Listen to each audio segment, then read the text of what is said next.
So we're talking about using Flex to create common web layouts. One really common layout is a two-column layout, right? So I've got a column of content usually on the left, and then I've got a bigger column of content on the right. And right now we're just kind of looking at a very basic personal site. A lot of times personal sites have their menus across the top of the page. And that's for a couple reasons. A lot of times we don't have very many links. Here we just have two in our menu. That also preserves our whole content column for if you wanted big images. You know, if I was a photographer, I want to display my images pretty big. And if I have a column here, then I decrease the space that I can devote to those images. But there are really good reasons to sometimes have a column down one side of the page.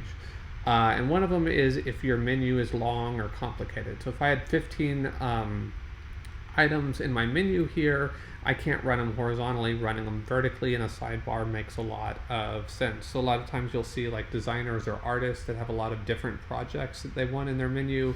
They'll use a sidebar over here for that reason. So let's start taking a look at how we want to do this. And inspect my page. Now, I've got things that are going to go side by side, so I'm thinking in my mind, okay, I'm doing flex. And my next question is, okay, what are my flex boxes going to be? What's going to need to be positioned? Well, it's my header here that I want to go on the left, and it is my main section that I want to go over here on the right. But I don't want my footer to move around. I want it to stay down here and take up the whole page.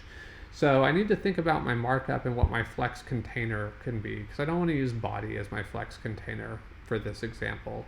I need something that surrounds header and main, so I'm just going to change my markup. Come back to my HTML, and I'm going to add a div with class top, we'll say. That might not be the best class name for this, but it's going to work for now. So I'm going to come down underneath my main and add that here.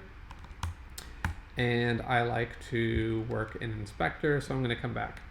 All right, so now I have a div that contains my header and my main. So these will be my flex boxes. I just need to make this a flex container. So jump back to my CSS, write a rule for the div that has class top, and give it display flex. All right, so this gets us a lot of the way to where we want to be.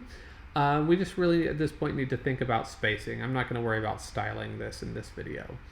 So with nothing done, these are going to butt right up next to each other. I don't like that. If you've watched the video where we do grids, you've seen this way of creating gutters with display flex, or with flex basis and justify content. You could do that exact same thing here. I'm going to just go through a different way of doing it. So on my header, I'm going to write a quick rule for header, and then jump back here so that I can edit it. Now my header, all I'm going to do is set a width, or because I'm doing flex, I'm going to set a flex basis, and I'm just going to kind of play with how wide I want it to be.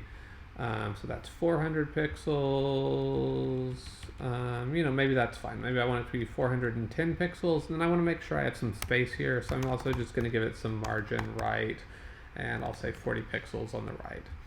So now I've got my header, which is here, and some space, and then I don't need to set the width of this or the flex basis because it's just going to be taken care of by flex. So you can do it either way. You can do it with flex basis and justify content, or just setting the flex basis and the margin, and then my footer still goes all the way across my page. So just a quick video on how to make column layouts.